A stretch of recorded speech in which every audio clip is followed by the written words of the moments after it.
जय हिंद दोस्तों, स्वागत है आप सभी को वैलेंटाइन डे के मैराथन क्लास में। और आज है 10 फरवरी और जो कि है टेडी डे। तो आज हम लोग पढ़ने वाले हैं भारतीय भूगोल को।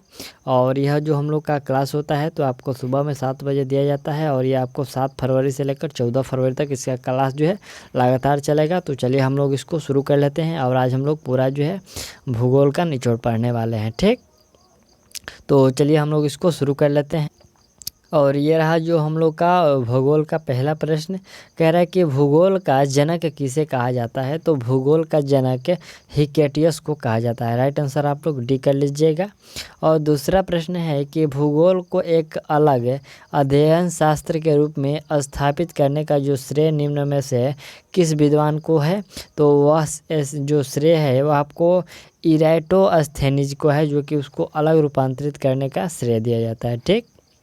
चलिए अगला यहाँ से हम लोग का तीसरा नंबर जो प्रश्न है कि भूगोल के लिए जो जोग्राफिका शब्द ये सर्वप्रथम किसने दिया था। यह जो आपका ये हम लोग का प्रश्न है। तो भूगोल का अर्थ और विषय के क्षेत्र से ये आपको प्रश्न पूछे जा रहे हैं। तो ये जोग्राफिका जो है या इसका सर्वप्रथम जो प्रयोग है किसने किया था। तो इराटोस्थेनीज के द्वारा यह किया गया था, ठीक। चौथा प्रश्न है कि ज्योग्राफी के शाब्दिक अर्थ के आधार पर भूगोल की परिभाषा, यहाँ पर भूगोल की परिभाषा की है। तो यह परिभाषा देखिए, भूगोल वह विज्ञान है जो पृथ्वी के धरातल का अध्ययन करता है। तो आपका ऑप्शन जो है ए करेक्ट हो जाएगा।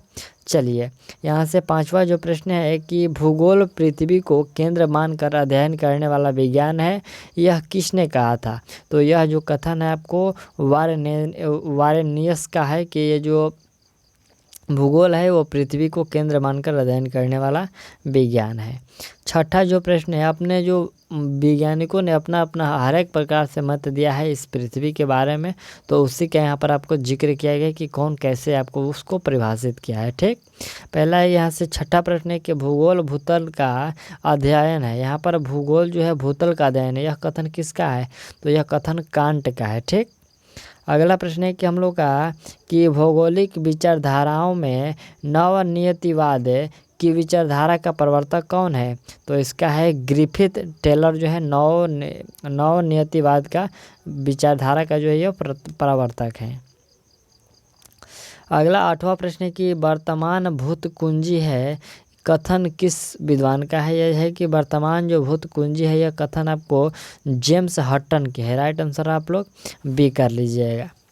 चलिए यहाँ से आपका जो यह प्रश्न शुरू हुआ तो आपको सौर मंडल से प्रश्न है। पहला प्रश्न है आपका कि सौर प्रणाली की खोज जो है वह किसने की थी। तो देखिए सौर प्रणाली का खोज किया गया था कोपरनिकस के द्वारा, ठीक। दूसरा प्रश्न है कि सूर्य के चारों ओर घूमने वाले खगोलीय पिंड कहलाते हैं। तो सूर्य के जो चारों ओर राउंड करते हैं उस खगोलीय पिंड को ग्रह कहते हैं। तीसरा नंबर जो प्रश्न हम लोग का कि किसी ग्रह के चारों ओर परिक्रमा करने वाले छोटे आकाशीय पिंड को क्या कहते हैं। तो उस छोटे आकाशीय पिंड को उपग्रह कहते हैं। अगला प्रश्न है कि ग्रहों का गति का नियम किसने प्रतिपादित किया था। तो यह केपलर के द्वारा जो है ग्रहों का जो है गति के नियम का प्रतिपादन किया गया था। अगला है कि सौर मंडल में कुल कितने ग्रह हैं। तो सौर मंडल में कुल आपको 8 ग्रह हैं। चलिए अगला यहाँ से हम लोग का प्रश्न है। तो देखिए यह प्रश्न आपका पृथ्वी की आंतरिक संरचना से प्रश्न है। कह रहे कि पृथ्वी की आंतरिक संरचना के संबंध में सर्वाधिक महत्वपूर्ण जानकारी का स्रोत क्या है। तो इसका सर्वाधिक जो स्रोत है कि भूकंप विज्ञान है, ठीक। यहाँ पर सर्वाधिक जो महत्वपूर्ण जानकारी का स्रोत आपको ये भूकंप विज्ञान है। अगला प्रश्न है कि सियाल, सीमा तथा नीफे के रूप में भूगर्भ का विभाजन किसके द्वारा किया गया है। तो यह अस्वेस जो है अस्वेस के द्वारा किया गया है, आपको 3 भागों में विभाजित, सियाल, सीमा और नीफे के रूप में, ठीक। तीसरा जो प्रश्न हम लोग का है कि पृथ्वी के धरातल के केंद्र की ओर निम्नलिखित का सही क्रम जैसे आपको बताना है। पहले क्या होगा। तो पहले सियाल होता है, उसके बाद सीमा होता है और उसके बाद तीसरे नंबर पर आपका नीफे होता है, ठीक। यहाँ पर आपका करेक्ट ऑप्शन जो कुट भाषा में होगा वह बी हो जाएगा। चलिए अगला हम लोग का चौथा जो प्रश्न है कि निम्नलिखित में से कौन सा कथन जो है सत्य है। तो देखिए इसमें पहला है आपका स्टेटमेंट कि सियाल में ग्रेनाइट एवं नीस जैसी चट्टानों की प्रधानता होती है। दूसरा है कि सीमा का जो निर्माण है मुख्यतः बोसाट एवं ग्रेवो जैसी चट्टानों से हुआ है। तीसरा है कि क्रोड में निकेल एवं लोहा जैसे तत्वों की अधिकता होती है। तो उपयुक्त में से जो आपका ये सभी सही है। ठीक, चलिए अगला प्रश्न है कि भूपृष्ठ की किस परत में बोसाल्ट चट्टानों की अधिकता होती है। तो बोसाल्ट चट्टानों की अधिकता जो होती है वो सीमा में होता है। छठा जो प्रश्न है कि पृथ्वी के किस भाग में निकेल और लोहा की प्रधानता होती है। तो निकेल और लोहा की जो प्रधानता होती है यानी कि अधिक होता है तो वह नीफे में होता है। सातवां प्रश्न है कि पृथ्वी की सबसे ऊपरी परत के लिए सर्वप्रथम सियाल शब्द का प्रयोग किसने किया था। तो ये देखिए सियाल जो शब्द का प्रयोग किया गया था यह अस्वेस के द्वारा किया गया था। आप लोग राइट आंसर बी कर लीजिएगा। सबसे पहले ये अस्वेस के द्वारा किया गया। अगला यहाँ से हम लोग का प्रश्न है, यह प्रश्न आपको महासागर और महाद्वीप से है। तो प्रश्न है कि महाद्वीप और महासागर किस श्रेणी के उच्चवाच है। तो वह जो है प्रथम श्रेणी के उच्चवाच है। ठीक, दूसरा प्रश्न है कि पृथ्वी यहाँ पर है प्रश्न है कि पृथ्वी के धरातल के कितने प्रतिशत भाग पर जो महाद्वीपों का विस्तार पाया जाता है। तो यहाँ पर आपको 29.2% भागों पर विस्तार पाया जाता है महाद्वीपों का। अगला प्रश्न है कि महाद्वीपीय प्रवाह सिद्धांत के प्रणेता यहाँ पर प्रणेता है कौन है। तो वेनगर है। राइट आंसर आप लोग वी कर लीजिएगा, वेनगर हैं। अगला यहाँ से हम लोग का प्रश्न है कि कार्बोनिफेरम युग में विश्व में संपूर्ण महाद्वीपीय आपस में मिले हुए थे, यह किसकी मान्यता है। तो यह मान्यता जो है वेनगर का है। चलिए अगला हम लोग का यहाँ से प्रश्न यह है। तो देखिए यह प्रश्न आपको अक्षांशीय और देशांतर से है। प्रश्न है कि भूमध्य रेखा के उत्तर या दक्षिण किसी दिए गए स्थान की कोणीय दूरी क्या कहलाती है। तो देखिए किसी भूमध्य रेखा की उत्तरी और दक्षिणी जो दिए गए स्थान की कोणीय दूरी को अक्षांश कहते हैं। दूसरा एक निम्नलिखित में से कौन सा बृहत वृत्त का उदाहरण है। तो बृहत वृत्त का जो उदाहरण है आपका भूमध्य रेखा है। चलिए अगला हम लोग का यहाँ से प्रश्न है कि ट्रॉपिक और कैसर या ट्रॉपिक ऑफ कैसर निम्न में से क्या है। तो वह है आपका 23.5 डिग्री उत्तरी अक्षांश रेखा जो है आपका यह ट्रॉपिक ऑफ कैसर है। ठीक, राइट आंसर आप लोग सी कर लीजिएगा। अगला यहाँ से हम लोग का चौथा प्रश्न है कि ध्रुवों की तरफ जाने पर अक्षांश रेखाओं के व्यास की प्रकृति कैसी होती है।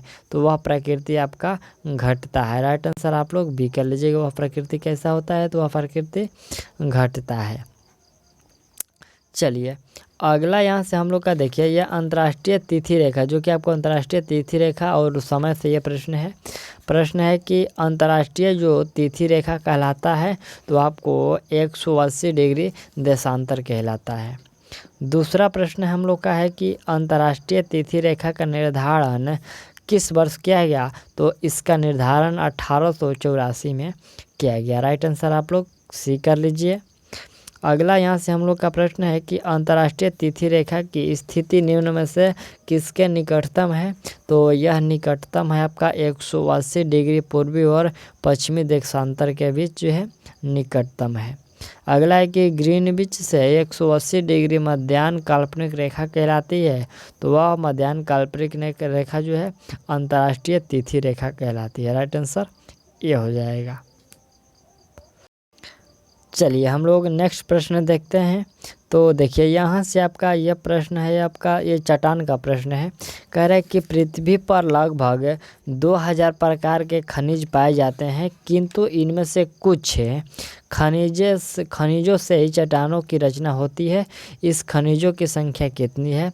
तो उस खनिजों की संख्या 20 है। ठीक, दूसरा प्रश्न है कि पृथ्वी के द्रव्य पदार्थों के घनीभूत हो जाने से बने चट्टानों को कहते हैं, तो उस बने चट्टानों को आग्नेय कहते हैं। राइट आंसर आप लोग एक लीजिएगा, उसको आग्नेय कहते हैं।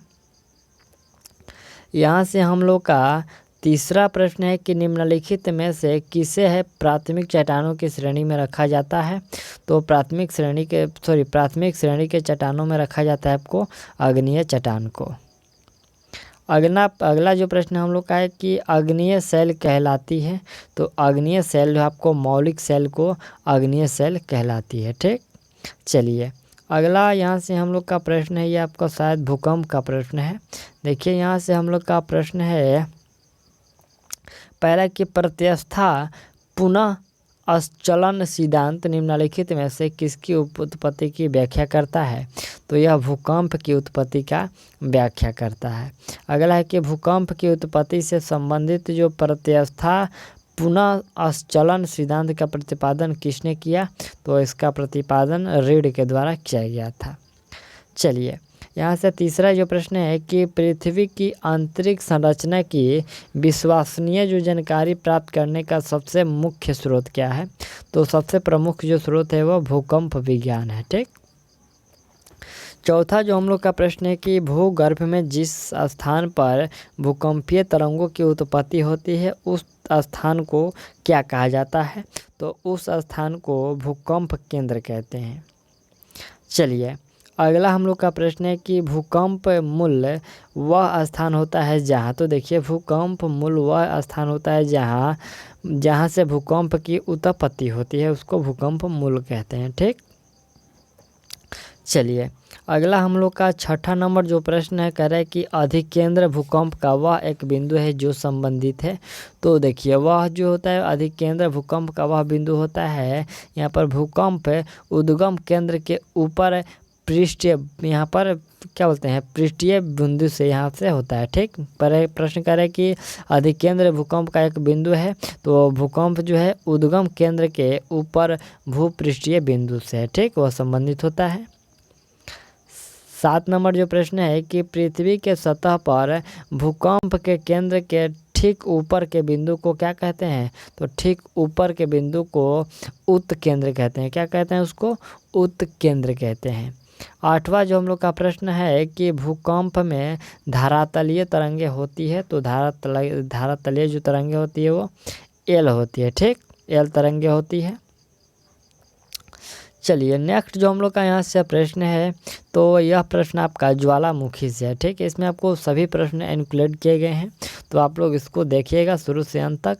और चलिए यहाँ से हम लोग का पहला जो पॉइंट है कि निम्नलिखित में से किसे प्रकृति का सुरक्षा वल्व कहते हैं, तो सुरक्षा वल्व यहाँ पर ज्वालामुखी को कहा जाता है।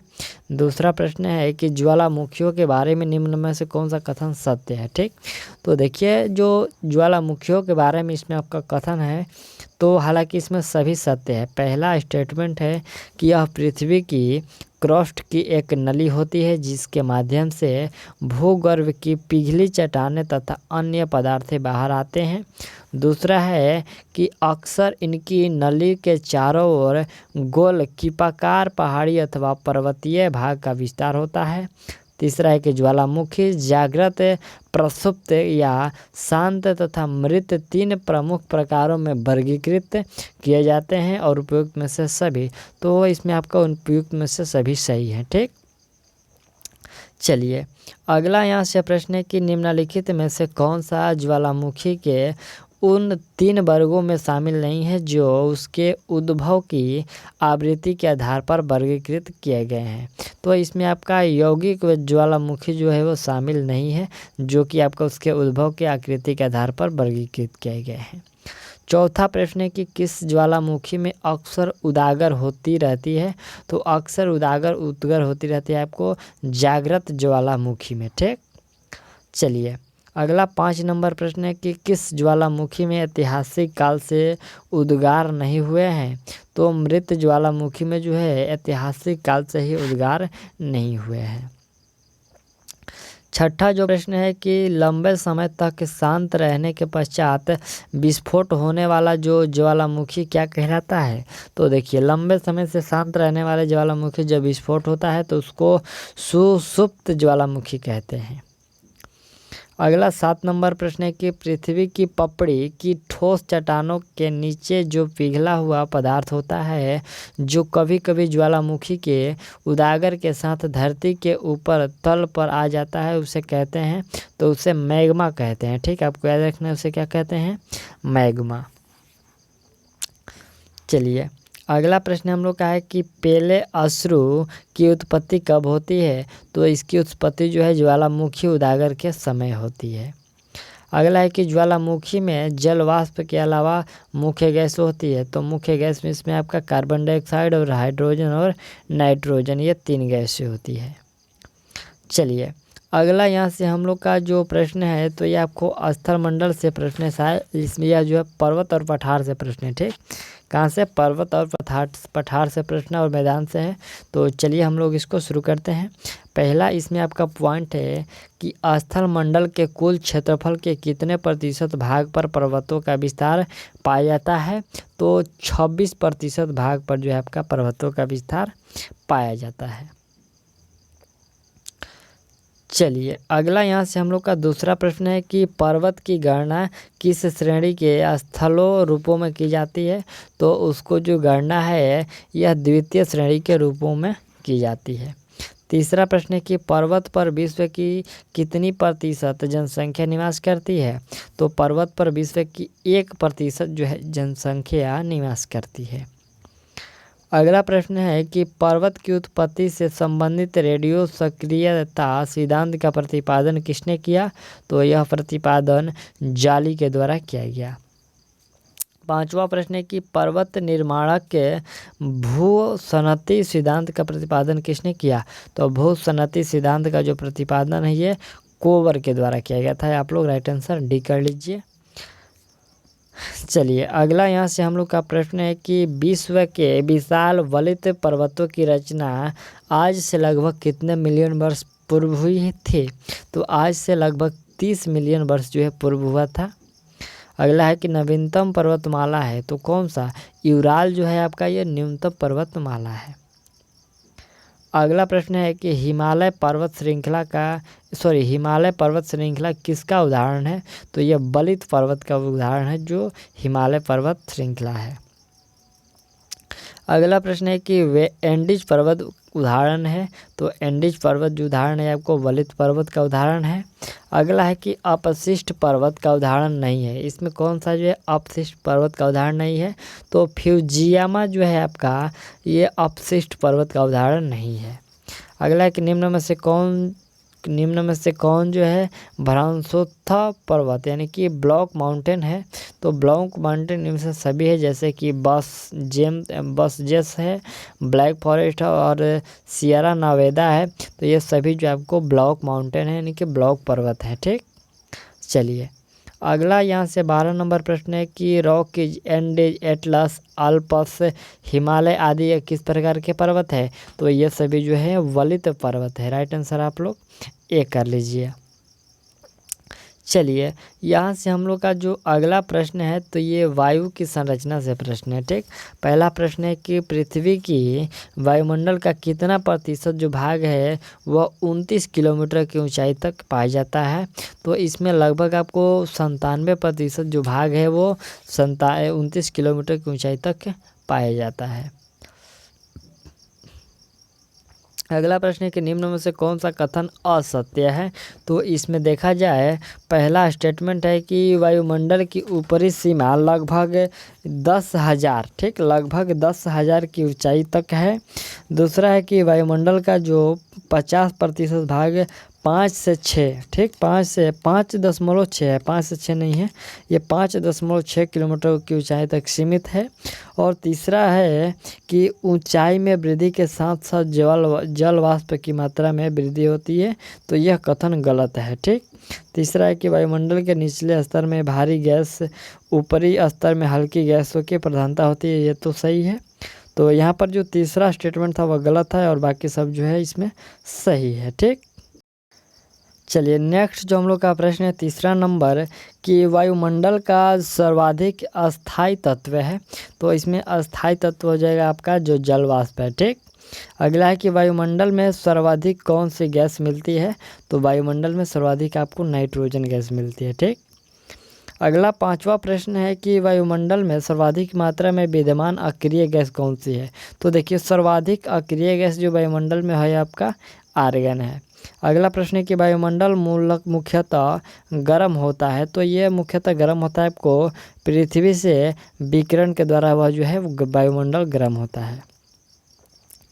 अगला प्रश्न है हम लोग का कि निम्न में से कौन सा जो युग्म वायुमंडल की गैसों की बढ़ती मात्रा को दर्शाता है। ठीक, यहाँ पर वायुमंडल की बढ़ती गैसों की मात्रा को दर्शाता है, तो पहले यहाँ से आपका ओजोन हो जाएगा, कार्बन डाइऑक्साइड, ऑक्सीजन और नाइट्रोजन, यानी कि ऑप्शन ए जो है इसमें आपका करेक्ट है। ठीक, चलिए अगला प्रश्न यहाँ से हम लोग का प्रश्न देखिए, यहाँ से ये पवन ये हवाएं प्रश्न है कि व्यापारिक जो हवाएं पवन से होता है कि व्यापारिक हवाएं किन अक्षांशों की ओर यहाँ पर किन अक्षांशों की ओर बहती है, तो यह आपको अश्व अक्षांशों से विषुवत रेखा की ओर बहती है। अगला प्रश्न देखा जाए कि उच्च दाब के क्षेत्र से भूमध्य सागर की ओर चलने वाले पवनें होती है, तो ये व्यापारिक पवनें होती है। कौन सी, यहाँ पर उच्च दाब क्षेत्र से भूमध्य सागर की ओर चलने वाली जो पवनें होती है वो आपको व्यापारिक पवनें होती हैं। चलिए अगला प्रश्न है कि व्यापारिक हवाएं होती है, तो यह आपको नियमित व स्थिर होती है। अगला प्रश्न है कि पूरे वर्ष एक ही दिशा में जो प्रवाहित होने वाली पवन क्या कहलाती है, तो वह सनातनी पवन कहलाती है, जो पूरे वर्ष एक ही दिशा में प्रवाहित होती है। अगला है कि उपोष्ण उच्च दाब से विषुवत रेखीय निम्न दाब की ओर चलने वाली जो पवनें क्या कहलाती है, तो वह पवनें व्यापारिक पवनें कहलाती है। ठीक, चलिए अगला हम लोग का प्रश्न क्या है, अगला यहाँ से आपको चक्रवात का प्रश्न है। कह रहा है यह प्रश्न जो आपके चक्रवात और परिचक्रवात से है, तो पहला देखा जाए प्रश्न क्या है, कह रहा है कि चक्रवात की उत्पत्ति किस प्रकार होती है। ठीक, देखिए चक्रवात का जो उत्पत्ति होता है दो भिन्न तापमान वाली वायु राशियों के मिलने से जो है चक्रवात होता है। ठीक, चलिए अगला प्रश्न हम लोग का है कि चक्रवात की दिशा क्या होती है। देखिए यहाँ पर चक्रवात की दिशा क्या होती है, तो उत्तरी गोलार्ध में घड़ी की सुइयों के विपरीत और दक्षिणी गोलार्ध में जो है घड़ी की सुइयों के अनुकूल जो होती है ये चक्रवात की दिशा होती है। ठीक, राइट आंसर आप लोग ए कर लीजिए। तीसरा प्रश्न है कि चक्रवात की आकृति में इनमें से किस प्रकार की होती है, तो देखिए क्या बोलते हैं चक्रवात की जो आकृति इनमें से किस प्रकार होती है, तो अंडाकार होती है।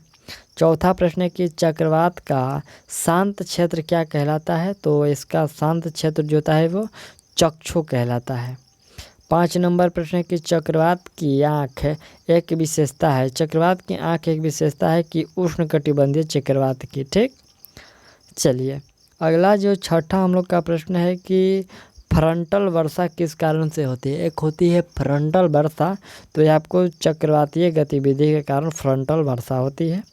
7 नंबर प्रश्न है कि निम्नलिखित में से कौन सा कथन सही है। पहला है कि चक्रवात एक निम्न दाब तंत्र है, और दूसरा है कि उत्तरी गोलार्ध के चक्रवात में पवन संचलन दक्षिणवर्ती है, तो इसमें दोनों कथन जो है आपका सही है। ठीक, चलिए अगला यहाँ से हम लोग का प्रश्न है कि टी मापन, यहाँ पर टी मापक जो है टी स्केल पर निम्न में से किसका मापन किया जाता है, तो चक्रवात की शक्ति को मापन किया जाता है टी मापक स्केल से।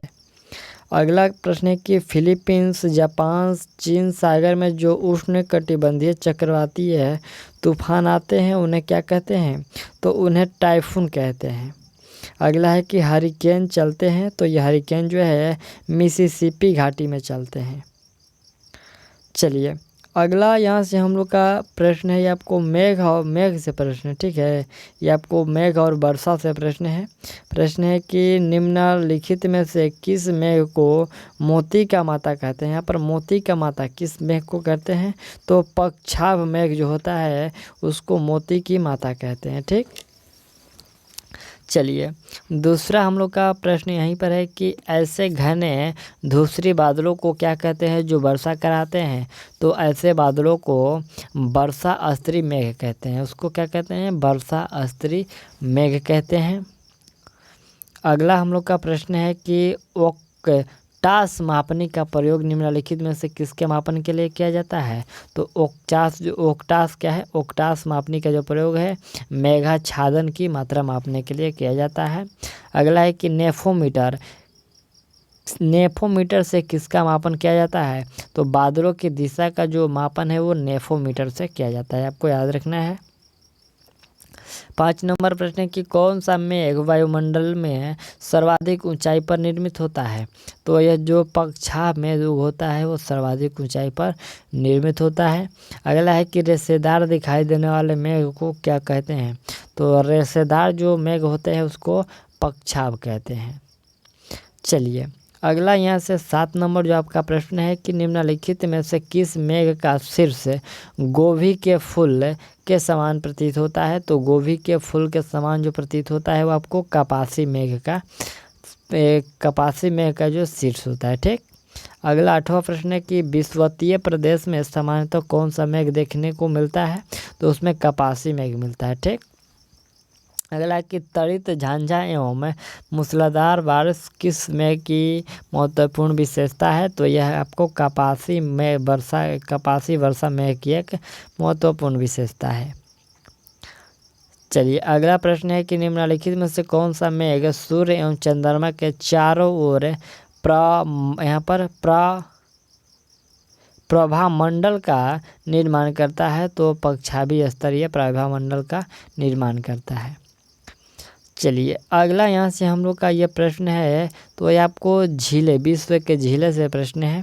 इसमें है कि निम्नलिखित में से कौन विश्व की सबसे बड़ी झील है? तो विश्व की सबसे बड़ी झील कैस्पियन सागर हो जाएगा। चलिए, अगला है कि विश्व के सबसे मीठे जल वाला झील कौन सा है? तो यहाँ पर विश्व की बात हो रही है तो आपका सुपीरियर हो जाएगा। ठीक। आप लोग थोड़ा सा थंबनेल देखे होंगे तो उसमें भारतीय इतिहास है, लेकिन हम लोग इसमें आपको जो विश्व का भी इतिहास पढ़ रहे हैं तो ओवरऑल हम लोग इसमें सारा इतिहास को कवर कर रहे हैं। ठीक। चलिए, तीसरा प्रश्न है कि कौन सी विश्व की सर्वाधिक गहरी झील है? तो बैकाल जो झील है ये विश्व की सर्वाधिक गहरी झील है, आपको याद रखना है। यहीं पर आपका 3 प्रश्न हुआ कि विश्व की सबसे बड़ी झील तो कैस्पियन सागर, और मीठे पानी का झील तो सुपेरियर, और यहाँ पर गहरी झील की बात हो गया तो बैकाल झील। ठीक। चलिए, यहीं पर हम लोग का है कि विश्व के सर्वाधिक यहाँ पर लवणीय झील कौन सी है? तो विश्व की सबसे लवणीय झील की हम लोग बात करें तो वह झील आपका हो जाएगा वान झील। ठीक, जो कि अधिक लवणीय है। अगला यहाँ से प्रश्न है कि समुद्र तल से सर्वाधिक नीची झील है? तो समुद्र तल से सर्वाधिक नीची जो झील है वो आपका मृत सागर झील है। अगला है कि सर्वाधिक ऊंचाई पर स्थित नैकायान झील है? तो यह सर्वाधिक ऊंचाई पर स्थित जो नैकायान झील है आपको टीटीकक्का झील है। ठीक। अगला प्रश्न है कि विश्व की सबसे बड़ी खारे झील, यहाँ पर बड़े खारे पानी का जो झील है तो वह कैस्पियन सागर है। अगला यहाँ से हम लोग का पॉइंट है कि विश्व की सर्वाधिक ऊंचाई पर स्थित झील, तो यहाँ पर टीटीकक्का हो जाएगा। और निम्नलिखित में से कौन सा देश यहाँ पर युग्म अरल सागर के किनारे है? तो तर्जकिस्तान और उज्बेकिस्तान जो होता है आपका ये युग्म में आपको अरल सागर के किनारे है, अरब नहीं है, ये अरल सागर के किनारे है। चलिए, अगला प्रश्न है कि अमेरिका के झील प्रदेश में सम्मिलित 5 झीलों में कौन सी पूर्णतः संयुक्त राज्य अमेरिका में स्थित है? तो मिशिगन जो झील है आपको संयुक्त राज्य अमेरिका में स्थित है। चलिए, अगला प्रश्न है कि विक्टोरिया झील अवस्थित है? तो यह पश्चिमी ऑस्ट्रेलिया में स्थित है। अगला है कि निम्नलिखित में से किस एक की सीमा कैस्पियन सागर से नहीं लगी है? तो देखिए, आर्मेनिया का जो सीमा है वो कैस्पियन सागर से नहीं लगा हुआ है। ठीक। चलिए, अगला प्रश्न यहाँ से 13 नंबर है कि निम्नलिखित में से कौन सी एक झील तंजानिया एवं युगांडा के बीच अंतर्राष्ट्रीय सीमा बनाती है। तो विक्टोरिया जो झील है ये तंजानिया और युगांडा के जो बीच का ये अंतर्राष्ट्रीय सीमा बनाती है। अगला है कि कैस्पियन सागर झील स्थित है। तो रूस और ईरान के बीच में आपका जो है ये कैस्पियन सागर झील स्थित है। ठीक, चलिए अगला यहाँ से हम लोग का जो प्रश्न है तो ये विश्व का जल प्रपात है, विश्व का जल प्रपात है। जैसे कि पहला प्रश्न है कि विश्व का सबसे ऊंचा जल प्रपात है तो एंजिल हो जाएगा। दूसरा है कि विश्व का सबसे ऊंचा जल प्रपात किस देश में है, तो किस देश में स्थित है, आपको यह वेनेजुएला में है। ठीक, अगला है कि एंजिल जलप्रपात किस नदी पर स्थित है, तो यह कैरोनी नदी पर जो है एंजिल जलप्रपात स्थित है। अगला है कि बायोमा जलप्रपात किस नदी पर स्थित है, तो जैरे नदी पर है आपका जो बायोमा जलप्रपात है। ठीक, चलिए अगला प्रश्न हम लोग का है कि ऑस्टेनली जलप्रपात किस नदी पर स्थित है, तो यह कांगो नदी पर है। ऑस्टेनली जलप्रपात आपको कांगो नदी पर स्थित है। चलिए नेक्स्ट जो हम लोग का प्रश्न है कि नियाग्रा जलप्रपात किस नदी पर स्थित है, तो यह सेंट लॉरेंस नदी पर है नियाग्रा जलप्रपात। अगला है कि विक्टोरिया जलप्रपात किस नदी से संबंधित है, तो यह आपको जेम्बेजी नदी से जो है विक्टोरिया जलप्रपात संबंधित है। अगला है कि नियाग्रा जलप्रपात किन दो झीलों के मध्य स्थित है, तो इरी और एंटेरियो झील के बीच जो है ये आपको ये स्थित है। चलिए अगला हम लोग का यहाँ से प्रश्न ये झील वाला ख़त्म हो गया। आपको विश्व की ये नहरें प्रश्न है। ठीक, विश्व की क्या है, ये विश्व की नहरें नहीं है, ये आपको विश्व महाद्वीप की महाद्वीप और महाद्वीपों की।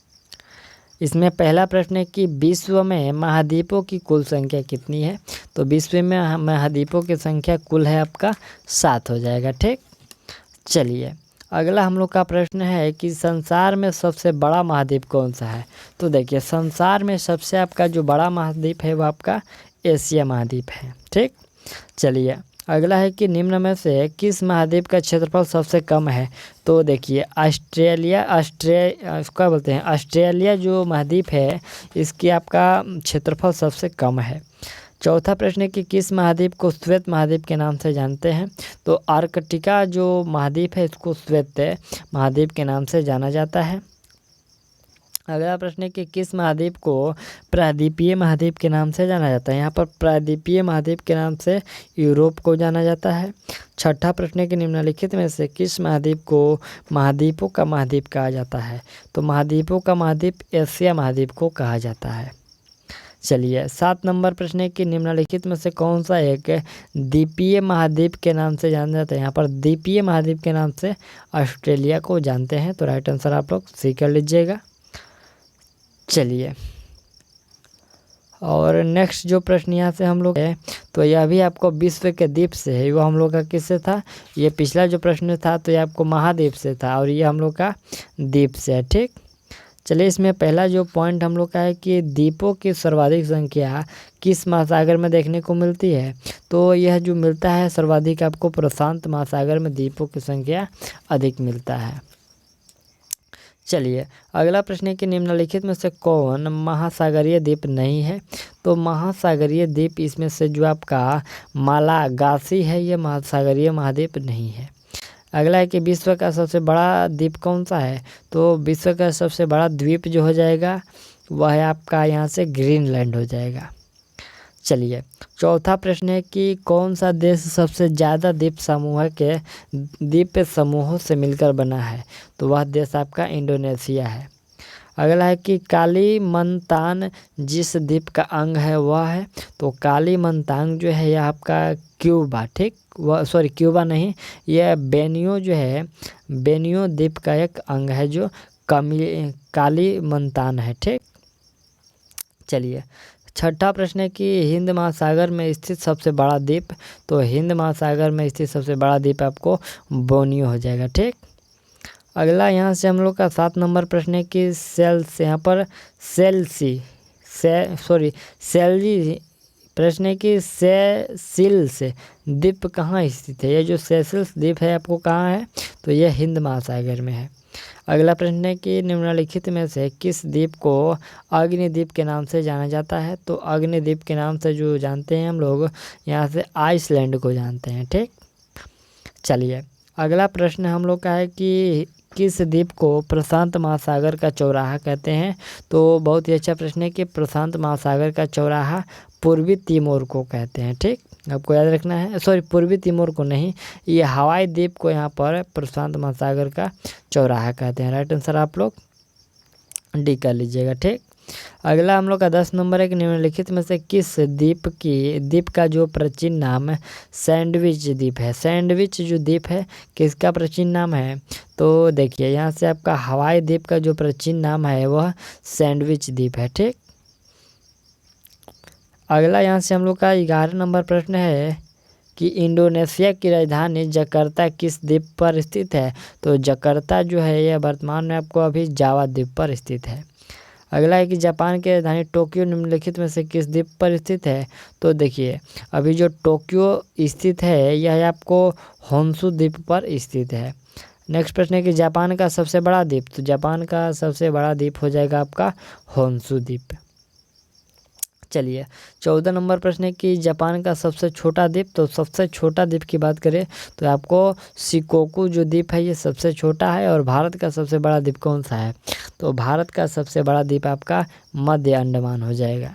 अगला है कि भारत का दक्षिणतम द्वीप कौन सा है। तो भारत का जो दक्षिणतम द्वीप है बिल्कुल वह है आपका ग्रेट निकोबार है। ठीक, चलिए अगला यहाँ से हम लोग का मरुस्थल से प्रश्न है। ठीक, यह प्रश्न जो आपका मरुस्थल से शुरुआत करें कि विश्व की मरुस्थल है जिसमें हम लोग का है, कह रहा है कि निम्नलिखित में से कौन विश्व का सबसे बड़ा मरुस्थल है। तो विश्व का सबसे बड़ा मरुस्थल आपको सहार हो जाएगा। कौन सा, सहार जो है वो विश्व का सबसे बड़ा मरुस्थल है। अगला प्रश्न है कि दक्षिण एशिया का सबसे बड़ा मरुस्थल। दक्षिण एशिया का सबसे बड़ा मरुस्थल कौन सा है, वह है आपका थार मरुस्थल। ठीक, तीसरा प्रश्न है कि गोबी मरुस्थल किस देश में स्थित है। तो गोबी मरुस्थल जो है आपका मंगोलिया में है। अगला प्रश्न हम लोग का है कि निम्नलिखित में से कौन सा मरुस्थल नहीं है। तो देखा जाए तो इसमें आपको थारू जो है ये मरुस्थल नहीं है, बाकी कलहारी, सहार, गोबी सभी मरुस्थल है। 5 नंबर प्रश्न है कि नूबियन मरुभूमि कहाँ स्थित है। तो नूबियन जो मरुभूमि है यह आपको सूडान में है। अगला है कि अल गेजरा रेगिस्तान किस देश में स्थित है। तो अल गेजरा जो है आपको यह सूडान में है। ठीक, चलिए अगला जो प्रश्न हम लोग का 7वां है कि सोनोरान मरुस्थल किस देश में स्थित है। तो सोनोरान जो मरुस्थल है बिल्कुल यह है आपको मैक्सिको में है। अगला है कि पैटागोनिया मरुभूमि किस देश में स्थित है। तो पैटागोनिया जो मरुभूमि है यह आपको स्थित है अर्जेंटीना में। अगला है कि सेचुरा मरुभूमि किस देश में स्थित है। तो सेचुरा जो मरुभूमि है यह आपको पेरू में है। 10 नंबर है कि तकला मकान मरुस्थल किस देश में है। तो ये तकला मकान जो है यह आपका चीन में है। ठीक, आपको याद रखना है ये चीन में है। चलिए नेक्स्ट जो 11 नंबर प्रश्न है कि कलहारी मरुस्थल किस देश में स्थित है। तो कलहारी जो मरुस्थल है ये बोत्सवाना में है। ठीक, अगला है कि रुब अल खाली है, ये रुब अल खाली है तो यह जो है आपका सऊदी अरब का एक मरुस्थल है। 13 नंबर है कि दस्त काबिर मरुस्थल निम्न में से किस देश में स्थित है। तो दस्त एक काबिर जो है मरुस्थल है यह आपका ईरान में है। ठीक, चलिए अगला 14 नंबर प्रश्न है कि दक्षिण कैलिफोर्निया संयुक्त राष्ट्र अमेरिका में कौन सा मरुस्थल फैला हुआ है। तो इसमें आपको जो फैला हुआ मरुस्थल है वह मेजेव मरुस्थल दक्षिण संयुक्त राष्ट्र अमेरिका में फैला हुआ है। ठीक, चलिए यहाँ से जो हम लोग का प्रश्न शुरू हुआ 1 से, तो ये आपको विश्व के महासागर एवं सागर से प्रश्न है। पहला है कि विश्व का सबसे बड़ा महासागर कौन सा है। तो विश्व का सबसे बड़ा महासागर आपका प्रशांत महासागर है। ठीक, चलिए अगला है कि सबसे छोटा महासागर कौन सा है। तो सबसे छोटा की बात करें तो आर्कटिक महासागर है। अगला प्रश्न यहाँ से हम लोग का है कि निम्नलिखित में से किस महासागर को छिपता हुआ महासागर कहते हैं। तो छिपता हुआ जो महासागर कहा जाता है, आर्कटिक महासागर को छिपता हुआ महासागर कहा जाता है। चौथा जो प्रश्न है कि निम्नलिखित में से किसकी प्रमुख विशेषता प्रवाल भित्ति है। तो प्रवाल भित्ति यहाँ पर प्रशांत महासागर की विशेषता है। अगला है कि विश्व के 4 सबसे बड़े महासागरों में कौन शामिल नहीं है। तो 4 महासागरों में शामिल नहीं है, जो भूमध्य सागर है ये शामिल नहीं है। और यहाँ से छठा जो प्रश्न है कि मेरियाना ट्रेंच ... महासागर में स्थित सबसे गहरा ट्रेंच है। तो यह जो स्थित है आपका प्रशांत महासागर में, जो मेरियाना ट्रेंच है, यह प्रशांत महासागर में स्थित सबसे गहरा ट्रेंच है। अगला प्रश्न है कि क्षेत्रफल के अनुसार महासागरों का सही अवरोही क्रम बताना है। यहाँ पर आपको सही अवरोही क्रम कौन सा हो जाएगा। तो देखिए इसमें आपका होगा पहले प्रशांत महासागर, उसके बाद अटलांटिक महासागर, हिंद महासागर, आर्कटिक महासागर और आर्कटिक महासागर। इसमें आपको 4 दिए गए हैं, 1 2 3 और 4 दिए गए। ठीक, ऑप्शन ए आपका करेक्ट होगा। चलिए, तो यहाँ से हम लोग का साथी प्रश्न है। तो आज का जो सेवा है वो आपको समाप्त हो गया। इसमें हम लोगों ने पढ़ लिया भारत का भूगोल, और अगला जो आपका क्लास है तो उसको हम लोग 7 बजे सुबह लेकर मिलते हैं। तो तब तक के लिए थैंक्स और ऑल द बेस्ट। और चलिए मिलते हैं अगले वीडियो में। और यदि आप लोगों ने लाइक नहीं किया तो यदि आपको अच्छा लगा तो एक लाइक आप लोग ज़रूर कर लीजिएगा। तो चलिए मिलते हैं अगले वीडियो में, तब तक के लिए थैंक्स, ऑल द बेस्ट।